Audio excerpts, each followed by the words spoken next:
Dear brothers and sisters, Assalamu alaikum wa rahmatullahi wa barakatuh. Today we will give you the summary of para number 13, part number 13, which consists of surah number 12, surah number 13, surah number 14 and surah number 15 of only one verse. And it will have a total of 155 verses, and inshallah we'll try to summarize it. Surah number 12, Joseph in English, it is the revelation number is 53. It was revealed in Makkah, and now we are going to cover verse number 53 to the end, verse number 111. Allah says the king asked Yusuf alayhi salam to be brought back from the jail so that he can give the dream, and Yusuf alayhi salam can give the dream interpretation. The interpretation of the Yusuf alayhi salam was given to the king, and he was very pleased with that one, and that interpretation came out to be true. And then he said that, okay, please join my government. I want you to take any job that you want. So Yusuf alayhi salam said, I am very good with the treasury. I want to be the minister of finance. And he was appointed as a minister of finance. And then after a certain time, there was a drought. Then the Yusuf alayhi salam brothers came to Egypt to take some corns and take some wheat. Yusuf alayhi salam recognized our brothers, but they did not recognize Yusuf alayhi salam. So then he gave them the very good measure of the corn and the wheat, and as well as he told his secretary to return all the money into their bag. And they went their home and they told his father that, oh father, we got a lot of good grain. But at that time, Yusuf alayhi salam also told them that next time if you want to come, you have to bring your other brother also. So his name was Benjamin. So they said, okay, we'll ask our father to give the permission to allow Benjamin to come. When they reached and explained to that, and then when they took the grain out, then they found their money, all money returned.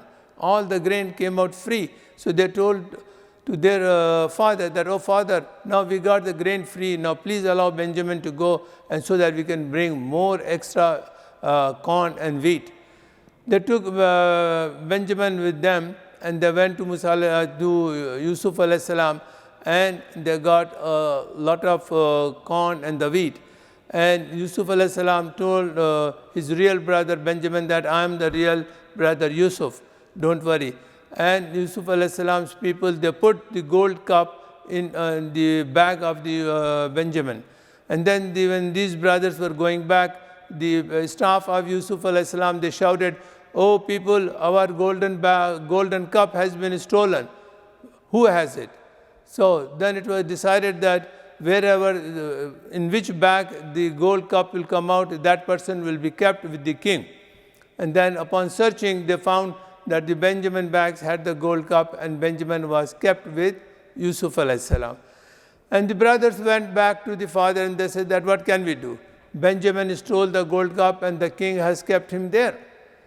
So the Yaqub alayhi salam cried and cried a lot, and then he said that, okay, I will pray to Allah and you will go and look for Yusuf alayhi salam and as well as Benjamin, inshallah you will find them. And this thing was going on. And then they needed the more grain. So they went to Yusuf alayhi salam again and they said, we are very poor now, we don't have enough money to buy the grain, but we brought a small amount of money for you. Please give us the full size of the grain. Yusuf alayhi salam said, don't you remember what you did with Yusuf and Benjamin? Then the brother said, oh, are you Yusuf? Yusuf alayhi salam said, yes, I am Yusuf. And they asked for their forgiveness. And then Yusuf alayhi salam told them that, okay, take his shirt and go and put it on the face of Yaqub alayhi salam. His eyesight will come back and bring the parents back here. They went and then they brought the father and the mother. Father has got his eyesight back. When they arrived at Yusuf alayhi salam place, Yusuf alayhi salam told him to please come and join the throne. They were sitting on the throne, and then immediately all the 10 brothers, they made a sujood to Yusuf alayhi salam and to the parents. At that time, Yusuf alayhi salam said, "Oh, my father, if you remember, I told you the dream, and this is the interpretation of this dream." And this surah ends at this point. Now we will start surah number 13, Surah Al-Ra'd. The translation is the thunder. The revelation number is 96. It was revealed in Medina, and inshallah we will cover from verse 1 to 43 verses. And there is a sujood in verse number 15. So just remember that. And this is the first sujood in the Quran, is in this surah start. Allah says, Allah is the who raised the heaven, and heaven without any pillars. Look up the sky. There is no pillar, no supporting structure there at all. Allah has spread the earth and placed therein the mountains and rivers and all kind of foods for the human being to enjoy. Allah knows every female what it bears in their wombs, what is the shortage and what is extra, what kind of a child or the infant is going to born. Allah says the thunder praises Allah subhanahu wa ta'ala, and the angels also praise to Allah subhanahu wa ta'ala. Allah is the creator of all the things, and He is one, and He is irresistible. Allah says believers are the good to their relatives. Allah says do not cut your relationship with the relatives, particularly those from your wombs. Allah says fear your Lord, which is Allah subhanahu wa ta'ala, and abstain from all kind of a sin. And good things, if you do it, inshallah, you will be rewarded as a paradise. Allah subhanahu wa ta'ala mentioned those people remain patient and perform salah and spend in the path of Allah, that what Allah has given to them, these are the people who will be going to Jannah, will be going to heaven. Allah subhanahu wa ta'ala says those who do not follow Allah subhanahu wa ta'ala, their place will be the hellfire, and they will stay there forever. Believers' hearts are in peace and the remembrance of Allah subhanahu wa ta'ala. They get peace when remember Allah subhanahu wa ta'ala. And Allah says in verse number 32 that indeed many messengers were mocked with you before Muhammad sallallahu alaihi wasallam was sent down, and you know that Allah has given a very severe punishment to those people who did not obey the prophets. For disbeliever is a punishment, a torment in this life, and the greater torments will be, the greater punishment will be in the hereafter, which is the hellfire. Allah says the description of the paradise is there will be gardens underneath, the rivers will be flowing, and this place will be for eternal, that you will never leave this place at all. And this is the final destination for the muttaqeen. And the final destination for the disbeliever is hell, which is the fire. Thus Allah has sent down the Quran for what? As the judgment and the authority of Arabic. People in those days were very linguistic, and they had a full command of the Arabic language. Allah gave them a challenge by giving the Quran in Arabic, and Allah says this is a challenge, is a judgment of the authority in Arabic. Allah subhanahu wa ta'ala sent messengers before you, Muhammad sallallahu alaihi wasallam, and made them wives and the offspring, and they lived as a human, normal human being. All messengers have been human. Allah mentioned in verse 43 that the disbeliever say, "O Muhammad, you are not a messenger." Say, "Sufficient for me is the witness of Allah subhanahu wa ta'ala." Allah subhanahu wa ta'ala will decide who is right, Muhammad sallallahu alaihi wasallam or the disbeliever. This surah finishes, and then we have a Surah Ibrahim, Surah number 14. We will cover inshallah verse number 1 to 52. Allah says the Quran has been revealed on Muhammad sallallahu alaihi wasallam in order that he might lead the mankind. Quran is a book to lead the mankind.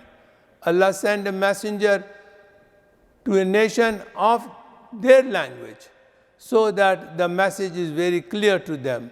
Allah never sent a messenger of a foreign language. If some people are speaking Urdu, Allah never sent a messenger who spoke only English. Allah reminded Jews the favor has given to him so many times. Every messenger said that they are simple human beings, they are worn here, and they have no other power to give any guidance or to make anybody a Muslim. Disbelievers said the messengers, surely we shall drive you out of the land, and or you should return to our religion. And they try to even kill number of messengers. Allah subhanahu wa ta'ala says the all arrogant dictators will be placed in the hellfire, and they will be made to drink the boiling water. Then the story of the shaitan starts. The shaitan will say, when they will be placed into the hell, that Allah's message was truthful, Allah was truthful, my message, what I told you was untrue, and I deceive you. Now all of us are in hell, and this is a very painful torment for the all zalimeen. And shaitan, Iblis will say, you and us all in the hell are zalim.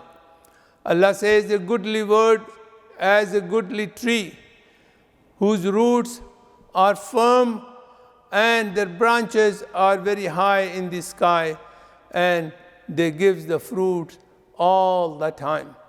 Similarly, a parable, an evil word is an evil tree which is uprooted and it has no roots under the surface of the earth and having a total instability, and this is the examination or a simile Allah subhanahu wa ta'ala is talking. Allah says, Ibrahim said, O Allah, I have brought my offspring to Makkah, which is a totally uncultivated valley. Just on the blessing of you, on the order of you, I brought my family here. Please take care of it and give them the food. At this point, this surah, this para ends. May Allah guide us to read, understand, and implement Quran in our life as well as in our community. Assalamu alaikum wa rahmatullahi wa barakatuh. Thank you.